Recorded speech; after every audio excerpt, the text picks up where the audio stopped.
반갑습니다. 수요 성경 강좌입니다. 오늘도 하나님의 크신 은혜가 우리 가운데 함께하기 소망합니다. 기도하면서 시작할게요. 감사합니다, 하나님.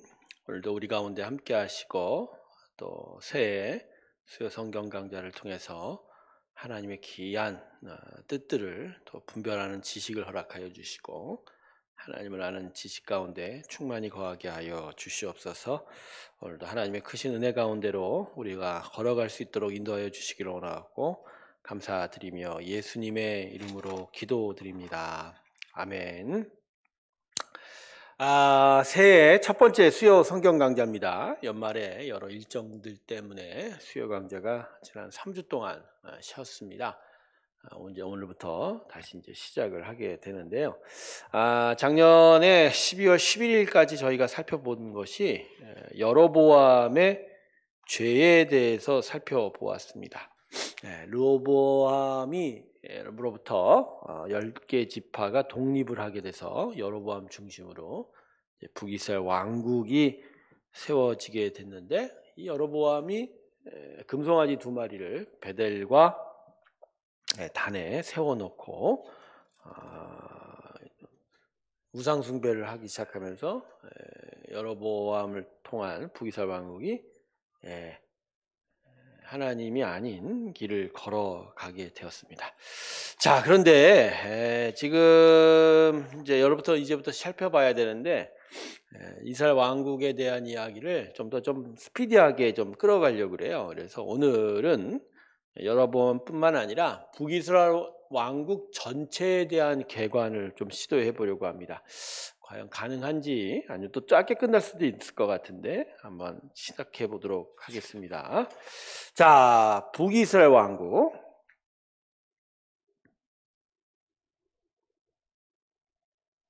북이스라엘 왕국. 솔로몬 사후에 남유다는 르호보암으로 북이스라엘 왕국 10개 지파 중심으로 여로보암이 이제 왕조를 열어서 왕국이 시작이 되는데요.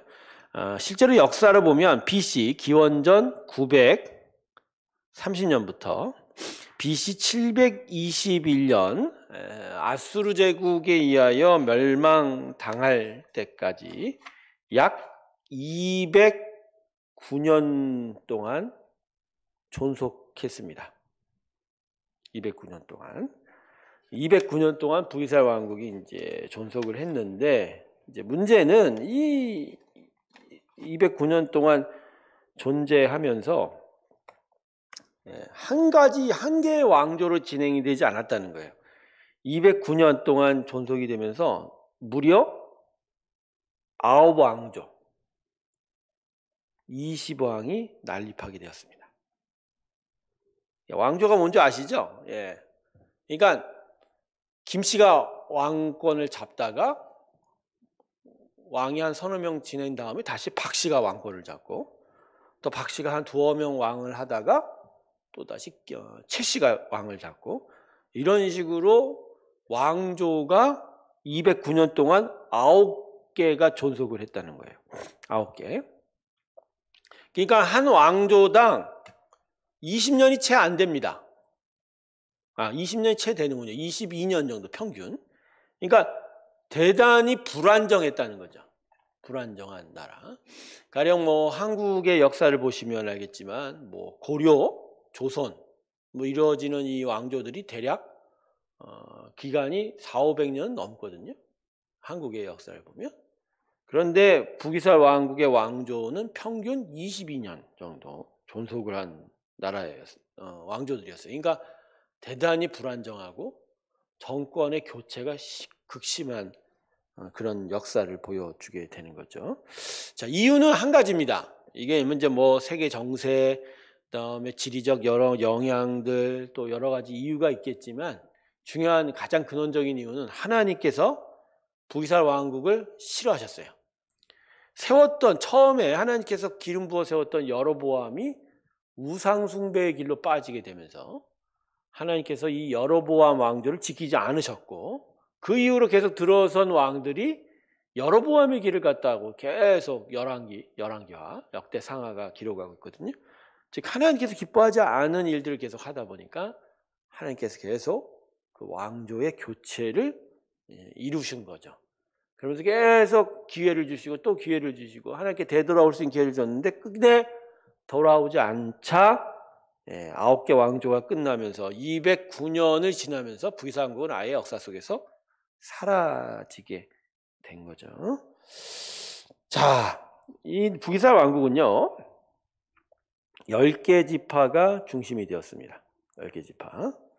남쪽의 지파가 이제 유다, 베냐민 지파를 제외한 나머지 10지파가 중심이 되었습니다. 당연히 영토가 남유다보다는 크다. 되게 컸죠. 더더군다나 이 영토가 남유다보다 컸을 뿐만 아니라 남유다보다도 훨씬 비옥합니다. 비옥한 땅입니다. 여러분 이스라엘 땅 지도를 좀 보시면 알겠지만 남쪽 유다가 이제 중심이 되는 영역이 이제 예루살렘, 그다음에 남쪽에 그 밑에 있는 헤브론인데 여기가 고원지대입니다. 산악지대고요. 헤브론 남쪽으로는 유다 광야라고 해서 아주 척박한 광야지대입니다. 그러니까 남유다와 베냐민 이 남유다 왕국의 땅은 사실 농경으로 무슨 소득을 얻기에는 어려운 땅인 거죠. 하지만 북쪽의 10지파가 중심이 된 땅은 물론 이제 세겜, 사마리아 쪽은 고원지대이긴 하지만 올라가서 갈릴리 호수 근처는 대단한 용경지입니다. 이스라엘 평화라는 데가 평원이라는 데가 있어서 농경을 본격적으로 할 수 있는 그런 땅들이거든요. 그러니까 농경을 하고 농경을 통해서 먹을 것을 구할 수 있는 그러한 아주 유리한 땅들인 거죠. 그러니까 사실 남유다보다는 북이스라엘 왕국이 훨씬 국력적으로 보면 더욱더 부강한 나라였어요. 그래서 북이스라엘 왕국이 계속 존재하면서 사실 남유다 왕국을 압도하는 나라였고요. 때때로는 남유다 왕국을 마치 속국처럼 지배했던 시간도 잠깐 있었어요. 자, 그 정도로 힘이 남유다 왕국에 비해서 좀 더 많은 힘을 가질 수 있는 위치였는데 문제는 10지파의 연합 성격이 강하다 보니까 분열과 반목이 심했다는 거예요. 이게 북이스라엘 왕국의 가장 고질적인 문제입니다. 그러니까 9번의 왕조가 교체됐던 것은 바로 이 10지파의 연합 세력으로 연합 정부로 세워진 이유가 큽니다. 그래서 처음에는 여로보암이 에브라임 지파죠. 그렇지만 그 다음 바하사 왕조는 이사갈 지파입니다. 그러니까 이런 식으로 10지파들이 서로가 중심성이 없이 또 통일성이 없이 그냥 서로 연립하고 있는 상황이었기 때문에 분열되고 반목하는 경향이 심했던 거죠. 거기다가 지정학적으로도 지정학적 위치가 안 좋았어요. 지정학적 위치가 안 좋았어요. 자, 제가 좀 지도를 좀 그려 드릴게요. 이게 지정학적 위치가 어떤 일이냐면, 자, 이런 식이죠.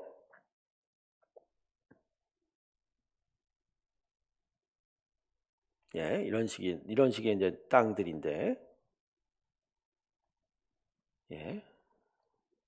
자, 여기가 이제 갈릴리 호수, 사해 이런 식으로 나오게 되는 거죠. 그러니까 이스라엘이 여기에요. 남유다가 요 정도고 북이스라엘 왕국이 이 정도입니다. 컸죠. 그런데 문제는 이 위에 이쪽에 뭐가 있었냐면은 나중에 이제 살펴보겠지만 마수르, 신바벨로니아 제국이 있습니다.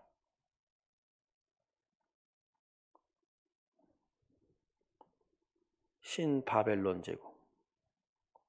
신바벨론 제국이 이제 아수르를 이어서 이 땅을 성취했는데 바로 이 메소포타미아에서 일어난 큰 제국들이 계속하여 이 북쪽으로 넘어오려고 한 거죠. 왜냐하면 이쪽 애굽 땅에 넓은 곡창 평야지대를 노리고 있기 때문이죠. 그래서 항상 이쪽에 있는 세력들이 이 가운데 있는 이스라엘 땅을 통해서 이 애굽 땅과의 전쟁을 치르는 과정에 있었기 때문에 가장 그 전쟁의 머리를 맡고 있는 게 바로 이 북이스라엘 왕국이었다는 거예요. 더더군다나 솔로몬 시대까지는 이쪽에 아수르 제국이나 바벨론 제국이 융성하지 않았는데 여로보암 왕조가 들어서면서부터 서서히 이 땅에 제국들이 번창하기 시작하면서 나중에는 이 아수르 제국이 점차 큰 세력으로 북이스라엘 왕국을 공격을 하면서 북이스라엘 왕국이 지정학적 위치를 매우 안 좋은 상황이었죠. 남유다 왕국은 이 북이스라엘 왕국 밑에 있었기 때문에 공격을 받긴 해도 덜 받았던 거죠. 그래서 북이스라엘 왕국이 대신 받아준 그런 영향도 좀 컸습니다. 어쨌든 이런 식으로 지금 지정학적 위치가 안 좋아서 국력의 소모가 심했던 거죠. 그래서 9개 왕조가 있었지만 210년 정도, 209년 정도 존속할 수밖에 없고 일찍 역사 속에서 사라진 나라가 되었다. 자, 여러 가지 몇 개의 개개별의 어떤 이유를 제가 원인을 좀 살펴봤지만 아까 제가 큰 이유 하나를 얘기했죠. 가장 근원적인 이유는 여로보암 이후로 북이스라엘 왕국의 왕조는 우상 숭배의 길을 걸었다. 그래서 하나님께서 계속 왕들을 바꾸실 수밖에 없고, 그러나 기회를 줬음에도 불구하고 그 계속 이어지는 왕조들이 하나님을 찾지 못하고 이거에 대한 심판으로 나라가 멸망당하게 되는 일이 나타나게 되었다는 거죠. 자, 이게 이 북이스라엘 왕국에 대한 개관입니다. 자, 이제부터 하나하나씩 왕조를 좀 살펴보려고 합니다. 9개 왕조죠. 하나하나씩 왕조 하나하나를 살펴보는데 스피디하게 좀 넘어가도록 하겠습니다. 자, 이스라엘의 역사를 기록한 책이 몇 권이 되는데 특별히 두 가지를 좀 살펴봐야 돼요. 열왕기와 역대서, 이 두 책이 중요한 부분이 되죠. 열왕기서하고 역대서는요, 같은 역사를 다른 시각으로 보는 책입니다. 열왕기서의 기록 관점과 역대서의 기록 관점이 다릅니다. 자, 역대서는요, 바벨론 포로 이후에 지어진 책이에요. 그래서 포로 이후에 왜 이스라엘이 망했고 이스라엘 나라가 멸망을 당했을까? 그 역사를 되짚어 보면서 앞으로 우리의 역사는 그러지 말아야겠다라는 교훈을 좀 갖고 있는 책이고, 열왕기서는 물론 이제 나중에 문서 편집서를 보면 뭐 나중에 기록했다는 얘기도 있었지만 왕정 시대가 계속 진행이 되면서 기록했자라고 이야기를 하거든요. 그러니까 그때 왕정에 있어서의 역사들을 간략하게 기록한 책들입니다. 그러다 보니까 역대서보다는 훨씬 더 좀 긍정적인 기록들이 좀 많습니다. 어쨌든 제가 지금 살펴보고자 하는 역사는 이 열왕기서하고 역대서를 동시에 다 같이 보는 관점으로 가보도록 하겠습니다. 자, 이제 하나하나씩 좀 살펴볼게요. 자, 1왕조. 첫 번째 왕조는 여로보암 왕조입니다. 여로보암 왕조. 이 왕조는요, 931년, BC 931년에 세워지고, 그래서 721년까지, 909년, 죄송합니다. 이러면 안 되죠. 909년까지 존속했습니다. 그래서 총 22년간 존속한 왕조입니다. 되게 짧게 존속했죠. 그러다 보니까 왕이 2명이었습니다.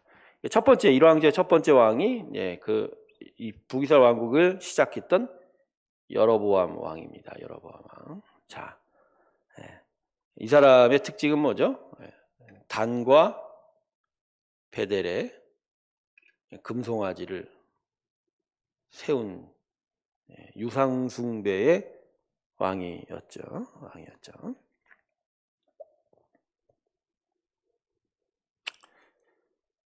자, 여로보암 다음으로 왕이 된 왕이 2대 나답 왕입니다. 나답 왕. 여로보암의 아들이고요. 계속 여로보암의 우상 숭배를 지속했습니다. 참고로요, 이스라엘의 북이스라엘 왕국의 20명의 왕 중 하나님의 성경이 선하다라고 기록한 왕은 딱 하나입니다. 그 왕이 이제 예후 왕조를 시작한 예후 왕이거든요. 종교개혁군주도 이 왕도 그렇게 온전치 못합니다. 잔인한 어떤 여러 가지 통치의 일들이 있어서 어쨌든 그 중에 한 사람, 하나님께서 그나마 인정하시는 건 예후 하나였고 나머지는 하나님 보시기에 악한 양들. 근데 그 성경이 악하다고 하는 게 그 악함이라는 게 어떤 잔인하고 백성들을 압제하는 그런 폭정도 있지만 가장 큰 부분은 우상숭배입니다. 그러니까 우상숭배를 하면 하나님께서는 악하다고 보는 거예요. 근데 우상숭배를 하면 그 우상숭배의 결과로 인해서 악정이 나타나고 폭정이 나타날 수밖에 없다는 거죠. 자, 그래서 여로보암 왕 이후에 나답이 왕권을 이어받았는데 이 왕이 딱 2년 동안만 통치했습니다. 그리고 나서 2년 동안 통치한 이후에 누가 반란을 일으킵니다. 군대 장관 바아사가 이른바 구테타를 일으킵니다. 그래서 왕조가 바뀝니다. 그래서 1왕조에서 2왕조로 22년 만에 두 번째 왕조로 바뀝니다. 이 왕조를 일명 그 왕조를 개창한 사람의 이름 들여서 바사 왕조로 갑니다. 바사 왕조는 BC 909년부터 885년 동안 짧게 존재했어요. 24년간 존속한 왕입니다. 그래서 이 왕조도 왕이 두 명밖에 안 됩니다. 두 명. 첫 번째 왕이 바사 왕. 자, 이 사람은 이사갈 지파입니다. 이 사람은 왕이 된 이후에 수도를 디르사라는 곳에 두었습니다. 왕 정권이 바뀌면서 수도를 변경하면서 자신의 정권, 자신의 권력의 기반을 바꿔버린 거죠. 자, 이 바사 왕 이후에 왕이 됐던 사람이 그의 아들 엘라입니다. 엘라라는 왕. 자, 이 엘라인데 이 엘라도 재밌는 게, 자, 이 일왕조의 나답 왕이 몇 년 동안 통치했다고 했죠? 2년 동안 통치했죠. 이 나답 왕, 엘라 왕도 2년만 통치합니다. 그리고 나서 똑같이 나답과 똑같이 신하 시므리에게 구테타를 당합니다. 구테타당해서 정권이 바뀌게 됩니다. 근데 이 엘라가 이 구테타당할 때 어떻게 죽었냐면요, 술에 취해 있었다고 합니다. 술에 취해 있을 때 시므리와 그의 부하들이 갑자기 들이닥쳐갖고 이 엘라 왕이 죽어버리고 제 세 번째 왕조가 세워지게 됩니다. 그래서 세 번째 왕조가 개창이 되는데 그 왕조 이름을 시작한 사람 이름을 따서 시므리 왕조라고 합니다. 시므리 왕조. 자, 이 시므리 왕조는요, 어느 정도 며칠 동안 며칠이나 이미 알려드렸네요. 어느 정도 존속했냐면요, BC 885년인데 정확하게 7일간 존속했습니다. 7일간. 한국의 존속한 정권 중에 3.1천하라는 게 있죠. 여러분 역사를 기억하십니까? 구한말 시대에 김옥균이라는 사람으로 대변되는 갑신정변이 일어났죠.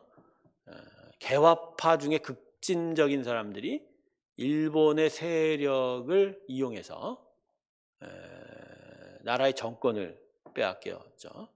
이것을 갑신정변이라고 하지만 3일 만에 무너졌습니다. 결국 김옥균이 일본으로 망명을 하게 되고, 근데 재미있는 건 이 김옥균의 아들이 김자진입니다. 김자진의 아들이 김두한이고요. 이런 식으로 독립운동에 명맥이 이렇게 시작이 되거든요. 어쨌든 하여간 그 3일 천하를 연상시키는 왕조가 북이스라엘 왕국에 있습니다. 시므리 왕조. 7일 동안 존속한 왕조입니다. 이 시므리라는 사람이 원래 이 바하사 왕조의 군대 장관이었거든요. 근데 구테타를 이루어서 엘라 왕을 죽이고 바하사 집안을 도륙을 냅니다. 모두 살해합니다. 모두 살해합니다. 근데 여러분, 이 바하사 왕조가 다 이 시므리에게 살해가 된 사건은 바하사가 잔인했다라는 이유도 있겠지만 하나님의 섭리입니다. 우상 숭배를 한 왕들에 대한 그 집안에 대한 하나님의 심판 예언이 그대로 이루어진 거예요. 이루어진 거예요. 바하사가 대단히 전쟁을 즐겼다고 하거든요. 바하사 왕조가. 그래서 왕에 오르자마자 남유다 왕국과 끊임없이 전쟁을 했고, 이 전쟁에 대해서 하나님께서 심판 예언을 하십니다. 여로보암의 우상 숭배도 하나님 심판 예언했듯이 바하사에서 심판 예언을 하고, 이 심판이 그가 죽은 이후에 그의 아들 엘라 왕 때 실현이 된 거예요. 그래서 2년 만에 정권이 무너지고 그의 집안 사람들 모두가 시므리에 의해서 죽게 되는 일이 나타난 게 바로 이 일이죠. 그래서 여러분, 세상 역사는요, 눈으로 보여진 부분들은 우리가 여러 이유들을 들 수 있겠죠. 그러나 근원적인 이유는요, 하나님께 있어요. 하나님께서 기뻐하지 않고 또 하나님께서 원하시는 일들, 그러한 일들에 대한 하나님의 역사를 움직이는 손들이 존재하는 거예요. 그 손들의, 하나님의 손에 의해서 인간의 역사가 부비마다 그 분기점마다 진행이 되고 있다라는 거죠. 그래서 북이스라엘 왕국의 역사를 책을 이 열왕기서와 역대하서를 보면 그런 것들을 우리가 찾아봐야 됩니다. 눈에 보이고 기록된 사건들로만 진행이 되는 것이 아니는 그 밑에 하나님의 뜻과 마음들이 작용하고 있는 것을 볼 수가 있는 거죠. 자, 시므리가 그렇게 7일 동안 구테타를 일으켜 왕위에 올랐지만, 그러나 또 다른 경쟁자의 공격을 받습니다. 그거 바로 오므리입니다. 시므리, 오므리. 이름이 비슷하죠. 오므리도 바하사 왕조의 군대 장관이었죠. 같은 아마 군대 패권을 놓고 경쟁했던 사람입니다. 이 오므리가 다시 쿠데타를 일으킵니다.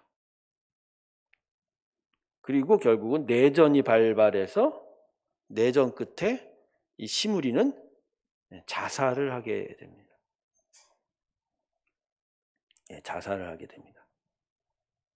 그래서 시므리 왕조는 7일 만에 끝나게 됩니다. 자, 그래서 그 이후에 이제 새로운 왕조가 들어섰죠. 이 왕조가 북이스라엘 왕국에서 가장 강성한 왕조라고 알려진 제 4번, 네 번째 왕조, 오므리 왕조입니다. 이 문제의 왕조, 오므리 왕조. 885년에서 841년, 14년간 존속한 왕조입니다. 14년간 존속한 왕조. 네, 14년간 존속한 왕조. 자, 이 오므리가 이제 첫 번째 왕인데, 오므리가. 이 오므리는요, 아까도 얘기했죠. 시므리를 7일 만에 제압을 하고 왕이 됐는데, 자기 스스로의 힘으로 왕이 됐다기보단 백성들의 지지가 있었습니다. 백성들의 지지가 있었습니다. 그래서 이 백성들의 지지로 인해서 왕이 된, 어떻게 보면 북이스라엘 왕국의 첫 번째 왕이라고 얘기할 수 있을 거예요. 자, 이 사람이 한 일은 나라를 부강시키는 일이었습니다. 그래서 수도를 사마리아라는 곳으로 정해서 여기에 성을 쌓고 사마리아 성전을 짓는 일까지 했습니다. 그래서 북이스라엘 왕국에 있어서 가장 강력한 왕권을 세웠다고 알려진 자가 바로 이 오므리 오물입니다. 예, 이 오물인데 이 사람 이후에 이제 왕이 두 번째 왕이 되는 자가 그 유명한 아합입니다. 아합입니다. 북이스라엘 왕국 멸망의 결정적인 주인공이 아합이죠. 이세벨이라는 이방 여인을 왕비로 삼고 이세벨로 인해서 모든 우상 숭배의 죄를 범하였습니다. 그러면서 결국 이 아합왕으로 인하여 북이스라엘 왕국은 우상 숭배의 나라가 된 거죠. 이때 이제 활동한 선지자가 엘리야였죠. 그래서 이 우상 숭배에 찌든 나라를 개혁하기 위해서 그 유명한 싸움을 겁니다. 850대 1의 전쟁을 걸죠. 갈멜산 언덕에서 제단을 벌려놓고 바알 선지자와 아세라 선지자들과 함께 하늘에서 비가 어느 제단에 내리느냐, 그 싸움을 걸어서 엘리야가 이기죠. 근데 바알과 아세라는 뭐 우상이니까 존재하지도 않는 신을 믿는, 하나님께서 이 엘리야에게 함께 하셔서 엘리야가 이기게 하셨던 그 일들, 그게 바로 이 아합 시대에 벌어진 거죠. 하여간 되게 악한 왕이었어요. 그래서 신학자들의 이야기는 북이스라엘 멸망의 결정적인 단초가 됐다라고 얘기합니다. 즉 하나님께서 북이스라엘 멸망에 대해서 뜻을 세우게 만든 왕이 아합 왕이라는 거예요. 그리고 이세벨이라는. 그러니까 안 되겠다. 이 북이스라엘 왕국은 이제 멸망할 수밖에 없다. 얘네들은 이제 심판해야겠다라고 하는 하나님의 결심을 세우게 만든 왕이 이 아합 왕이라는 거예요. 그래서 결국 이 아합 왕 이후에 이스라엘 왕국은 이제 미끄러져 내려가게 되는 거죠. 미끄러져 내려가게. 자, 이 아합 왕 시대에 또 생각해 볼 게 뭐냐면요. 아합 왕 시대에 생각해 볼 게 뭐냐면 우상 숭배로 인하여 하나님께서 기근을 허락하셨다는 거예요. 기근을. 그러니까 우상 숭배가 절정에 달하니까 하나님께서 계속 만지실 때 안 되니까 나라에 먹을 것이 없게 만드는 일까지도 만드셨는데 아합 왕은 회개를 하지 않았습니다. 돌이키지 않았어요. 뭐 중간중간 뭔가 움찔움찔하는 그런 것은 보였지만 그렇지 않았어요. 결국 아합 왕은 아람과의 전쟁, 시리아와의 전쟁 속에서 화살에 맞아 죽게 됩니다. 근데 문제는요, 이게 이 아합 왕으로 끝나지 않아. 이 역사의 영향이. 이 아합 왕이요, 남유다의 여호사밧 왕과 혼인을 하게 됩니다. 혼인 동맹. 그래서 여러분, 아합과 이세벨의 딸인 아달랴가 여호사밧 왕의 아들과 결혼하게 됩니다. 여호람 왕과. 근데 이 이세벨을 통한 우상 숭배의 기운이 이 아달랴를 통해서 남유다 왕국을 덮치게 되고, 결국 남유다 왕국의 아달랴가 아합 왕의 딸이 남유다의 왕이 되는 일이 발생하게 됩니다. 나중에 남유다 왕국. 그래서 전 나라가 우상 숭배죄에 빠지게 되는 그런 엄청난 일이 발생하게 되거든요. 그러니까 아합 왕이라는 이 우상 숭배 찌든 이 악한 왕의 영향이 자기 나라에만 국한된 게 아니라 어디까지 펼쳐졌다? 남유다까지 펼쳐진 거예요. 여러분, 그래서요, 우상 숭배는요, 이거 자기 때에 끝나지 않습니다. 잡초와 같은 생명력을 가지고 있어서 강력하게 대처하지 않으면 자꾸 그 강력한 생명력으로 금세 퍼져가는 그런 힘들이 있어요. 그래서 이거에 대해서 강력하게 대처를 해야 되는데 북이스라엘 왕국은 이거에 대해서 대처를 못합니다. 물론 나중에 남유다 왕국을 보면 남유다 왕국은 종교개혁군주가 한 서너 명이 등장해서 세속적인 북이스라엘 왕국의 어떤 영향들, 악영향들, 또 자체적인 어떤 우상숭배에 대한 그런 일들을 계속 중간중간 와서 끊어내면서 남유다 왕국은 좀 더 오랫동안 존속을 하게 되지만 결국 남유다 왕국도 우상숭배 죄에 빠져갖고 결국 신바빌로니아 제국에 의해서 후에 또 멸망하게 되는 일이 나타나게 되죠. 그래서 이럴 때 한번 이 아합 왕을 살펴보면서 생각해 보는 게 그겁니다. 이 우상 숭배를 어떻게 끊어낼 수 있는가?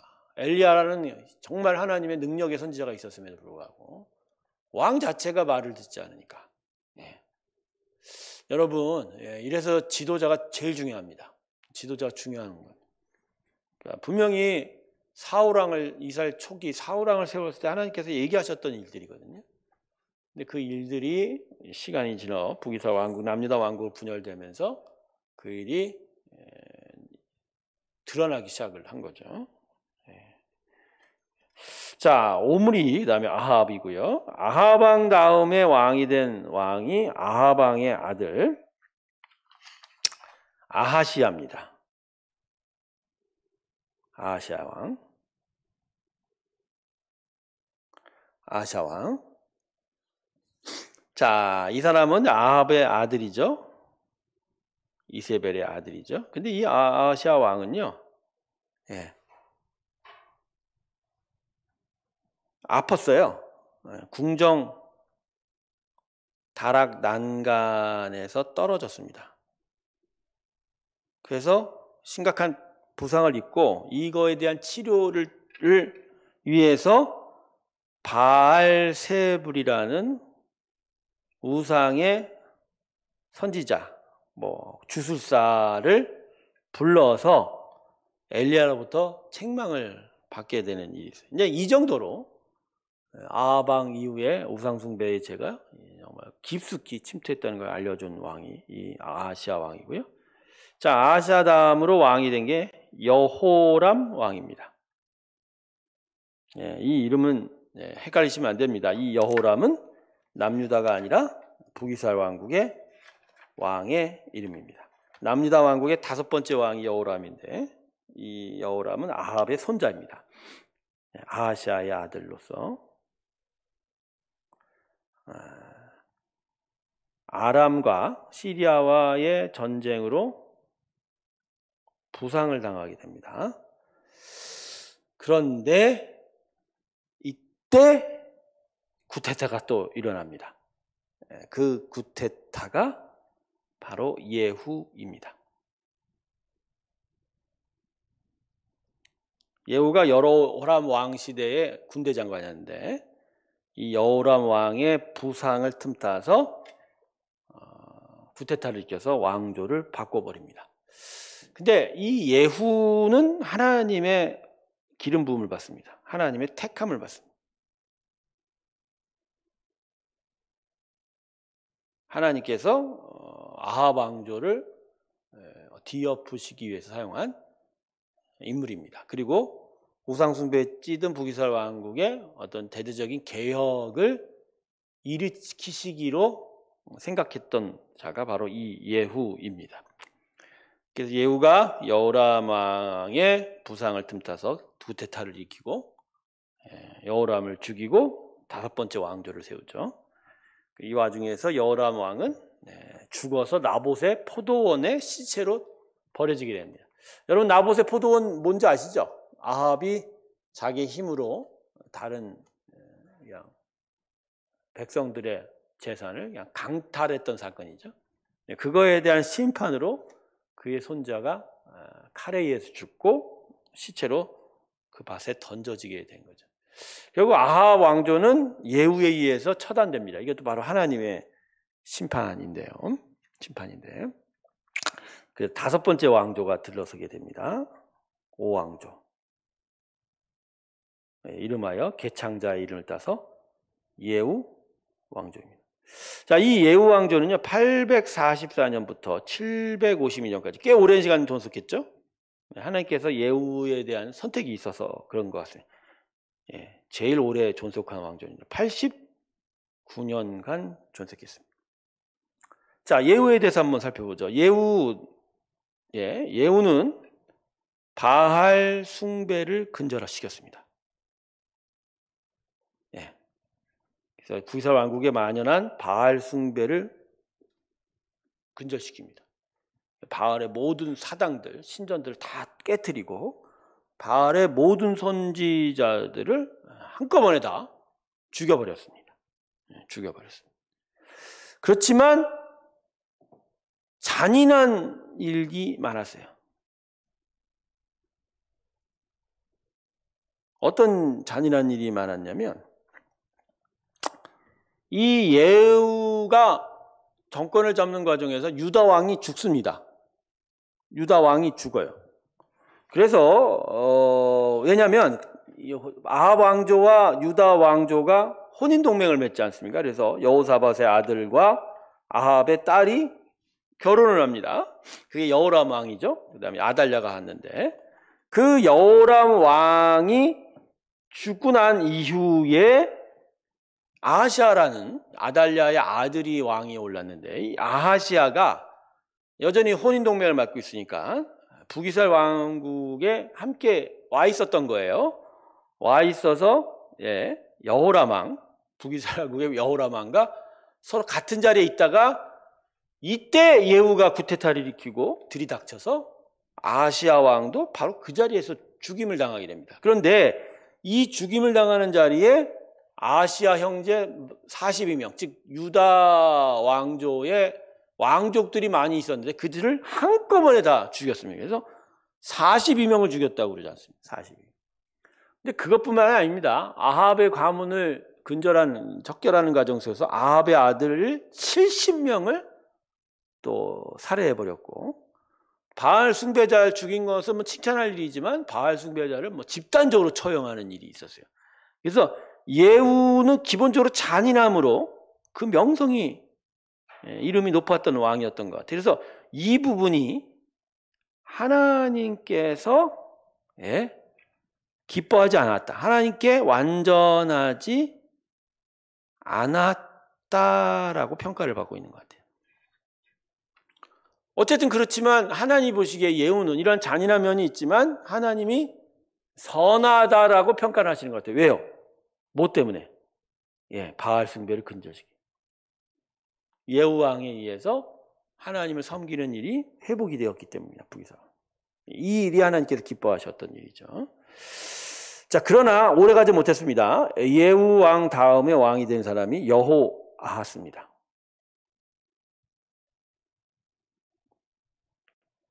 예후의 아들.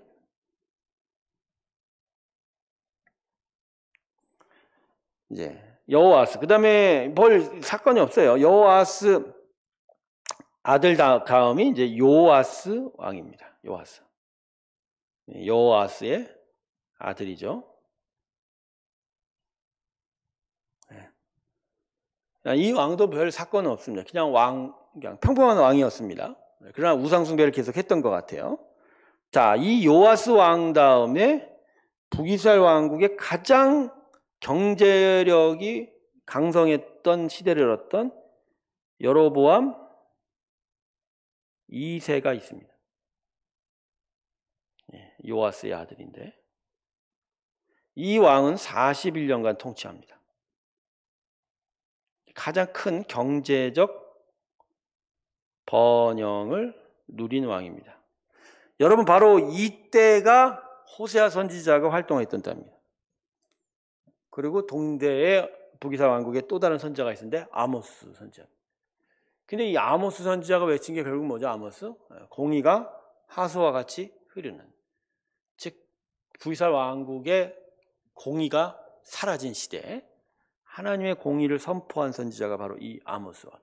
그러니까 계속되는 지금 예후 이후에 우상 숭배에 더하여 여로보암 시대의 경제적 번영은 또 다른 타락을 만들었고 이 타락과 우상 숭배가 겹쳐지면서 나라 안에 악행이 끊이지 않았던 시대.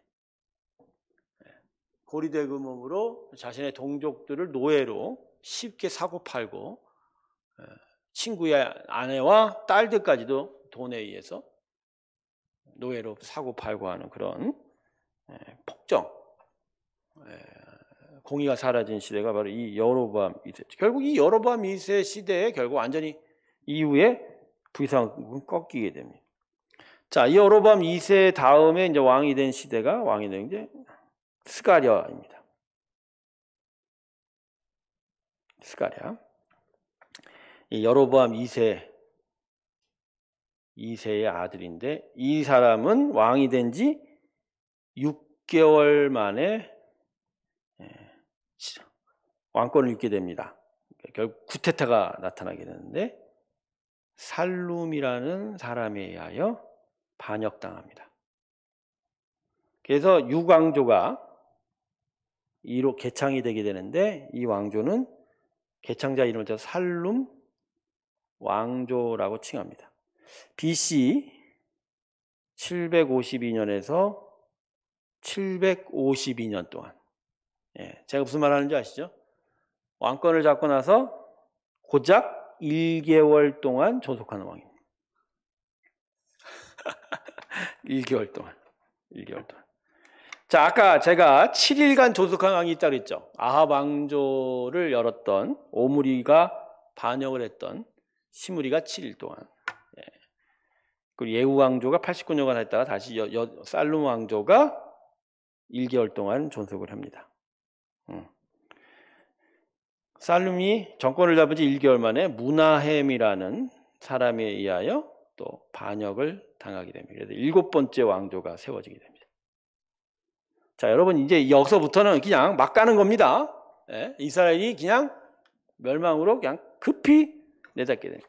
정권이 불안정하고 계속된 통치자가 바뀌고 이러면 이제 백성들이 살기가 어렵겠죠. 자, 이 7왕조가 열려집니다. 이 7왕조가 무나함 왕조입니다.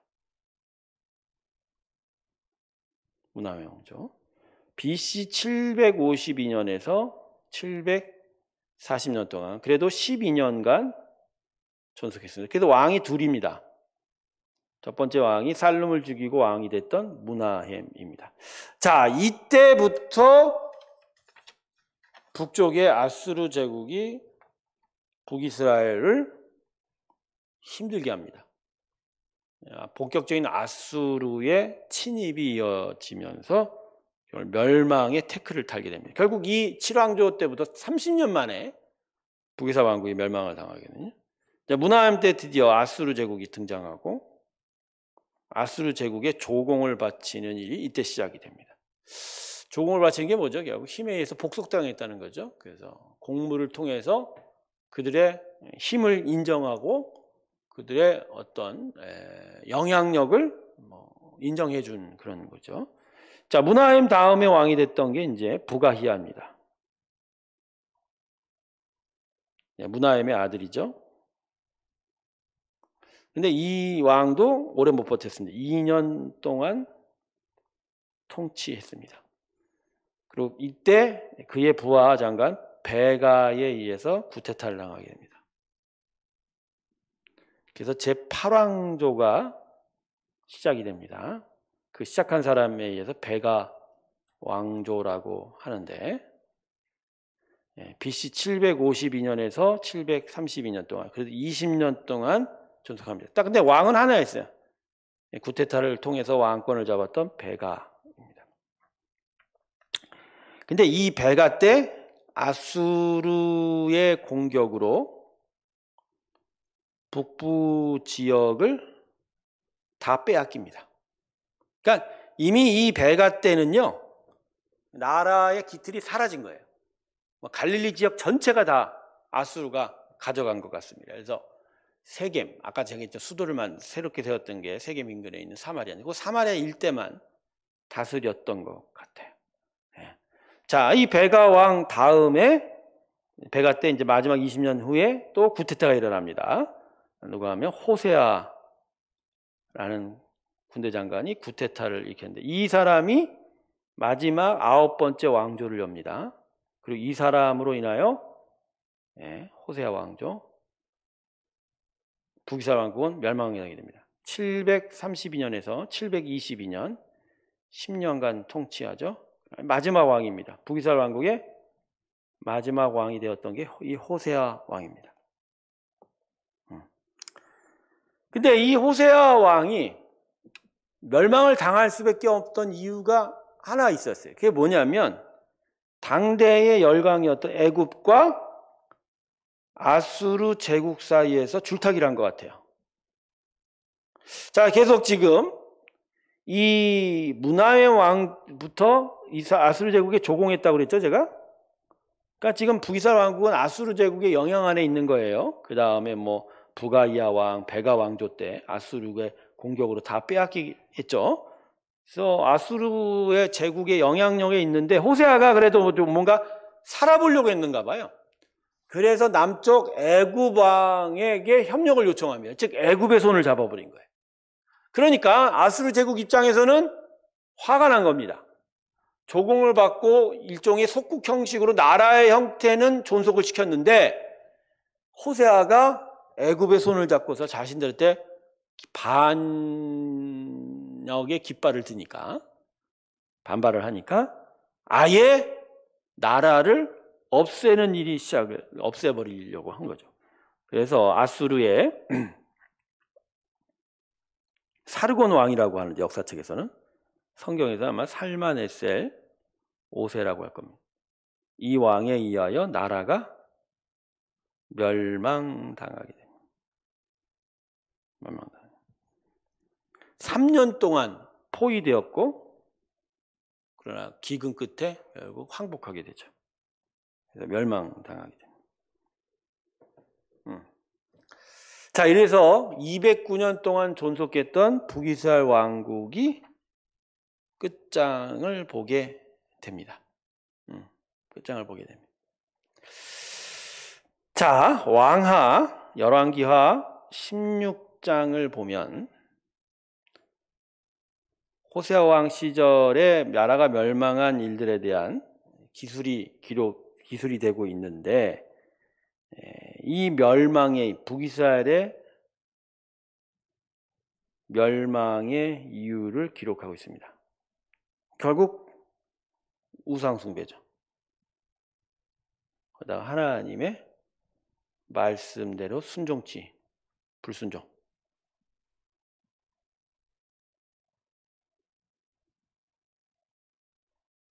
말씀의 불순종. 결국 이걸로 인해서 나라가 멸망했다라고 하고 있습니다. 여러분, 하나님의 길을 가지 않는 세상의 어떠한 권세자와 나라도 오래가지 못합니다. 하나님은 자신이 택한 백성이 아니라고 해도 이 온 우주 만물의 주권자이기 때문에 그 역사를 주관하십니다. 그래서 하나님의 나라가 하나님의 뜻대로 이루어지지 않는다면 결국 하나님 손대시죠. 온전하지 못하게 만들어 가신다라는 거예요. 자, 북이스라엘 왕국은 이렇게 멸망하고 나서요, 수도가 함락되고 많은 이스라엘 사람들이 아수르로 포로로 끌려갑니다. 근데 여기서 이제 한 가지 눈여겨볼 이유는 나중에 우리 신약 시대에 이것들 때문에 예수님의 사역의 어떤 배경이 되는데, 이스라엘 사람들은 끌려가고 북이스라엘 땅에, 사마리아 땅에 아수르 사람들이 유입이 됩니다. 일부러 이주를 장려했죠. 그래서 아수르 사람들이 이주하고 장착하면서 남은 이스라엘 백성들과 서로 혼인하고, 그래서 혼혈이 생기게 됩니다. 그 사람들을 그렇게 해서 일명 나중에 사마리아 사람들이라고 하죠. 자, 그러면서 발생한 게 뭐냐면 혼합 종교입니다. 아수르의 우상 숭배와 북이스라엘 사람들이 여전히 그래도 섬기고 있었던 여호와 신앙이 서로 합쳐져서 이상한 종교가 만들어지게 됩니다. 이게 혼합 종교라는 거죠. 자, 이 일들이 북이스라엘 사마리아 땅에 계속 남아 있다 보니까 예수님 시대에 이 사마리아 땅은 아예 남유다 사람들은 쳐다도 보지 않는 거죠. 민족적으로도 혼혈이고 종교적으로도 워낙 혼합 종교가 되다 보니까 결국 우상 숭배의 끝이 너무 안 좋은 열매로 맺혀진 거죠. 나라가 멸망하고 그 땅은 여호와를 잃어버린 채 혼합 종교화돼서 끝내 그 깊은 우상 숭배 늪에 완전히 빠져버리게 된 일이라는 거죠. 자, 이게 바로 북이스라엘 왕국의 역사고 그 열매입니다. 자, 여러분 지금 간단하게 209년 동안 20명의 왕이 바뀌어진 19명이죠. 19명의 왕이 바뀌어진 역사를 간단히 정리했는데, 제가 정리한 걸 통해서 아시겠죠? 북이스라엘 왕국은 선한 왕이 거의 없습니다. 예후 왕을 빼놓고는 거의 없습니다. 그리고 모든 왕이 다 우상 숭배에 빠졌고요. 그래서 뭐 첫 번째 왕이었던 여로보암의 길을 갔다 하고 계속 기술이 되고 있고, 결국 이 우상 숭배 죄에 인해서 심판을 당한 나라가 되었습니다. 그리고 한 가지 기억할 것은 아하방 시대의 그들의 우상 문화가, 우상 숭배가 이세벨과 그 딸에 의해서 유다 땅까지 영향을 미쳐서 이스라엘 전체 역사에서 아주 악영향을 끼쳤던 것을 또 우리가 좀 기억을 해야 될 것입니다. 자, 오늘 여기까지 좀 하고요. 다음 주에는 이제 남유다 왕국의 역사를 함께 살펴보도록 하겠습니다. 자, 앞으로 갈 길이 멉니다. 이제 북이스라엘 왕국 살펴보고 또 다음에 이제 남유다 왕국을 좀 길어서 한두 주 정도 걸리고 2주 정도 걸릴 거고요. 그리고 나서 포로 시대에 어떤 일이 벌어졌는지, 그 다음에 포로 이후의 시대에 어떤 역사가 있는지, 그건 성경이 다루지 않는 부분이거든요. 그걸 좀 다뤄드리고, 그래서 예수님 시대, 그다음에 사도행전 시대 역사를 살펴보면 아마 이스라엘 성경의 역사 시간은 끝날 것 같습니다. 아마 봄이 되기 전에 이 성경의 역사 시간은 끝을 맺고, 그때부터는 제가 여러분들과 성경 본문에 대한 말씀을 좀 더 분명하게 공부하는 시간을 좀 가져보려고 합니다. 그래서 봄부터는 아마 성경 강좌가 말씀을 공부하는 시간으로 좀 바뀌어가게 될 것 같습니다. 여튼 올해 처음 시작한 이 성경 강좌, 또 계속된 성경 강좌를 통해서 하나님의 크신 은혜가 우리 가운데 있길 주님의 이름으로 축원합니다. 기도하겠습니다. 감사합니다. 하나님, 우리 가운데 함께 하셔서 귀한 은혜의 나라를 이루어 주십시오. 북이스라엘 왕국의 우상 숭배의 죄를 바라보면서 우리가 온전히 하나님을 섬기는 것이 얼마나 복된 것임을 또 알게 됩니다. 새해 새 은혜 안에서 하나님을 향한 저희의 믿음의 발걸음이 더욱더 분명해지게 하여 주시고, 온전히 하나님을 섬겨가면서 하나님의 나라를 이루고 하나님의 은혜의 일들을 경험하는 귀한 은총을, 또 귀한 복을 허락하여 주시옵소서. 계속적으로 수요 성경 강좌를 통해서 하나님의 은혜를 계속 알게 하여 주시고, 또 함께 참여하고 또 함께 공부하는, 또 함께 깨달아가고 하나님을 알아가는 일들을 허락하여 주시옵소서. 이제는 우리 주 예수 그리스도의 은혜와 하나님 아버지의 사랑과 성령의 충만케 하심이 하나님의 나라를 향하여 온전한 믿음을 가지고 또 새해 동안 믿음의 귀한 삶을 살아가길 주께 고백하며 나서는 하나님의 귀한 성도들의 심령들 위해 이제부터 영원토록 함께 하시기를 간절히 축원하옵나이다. 아멘.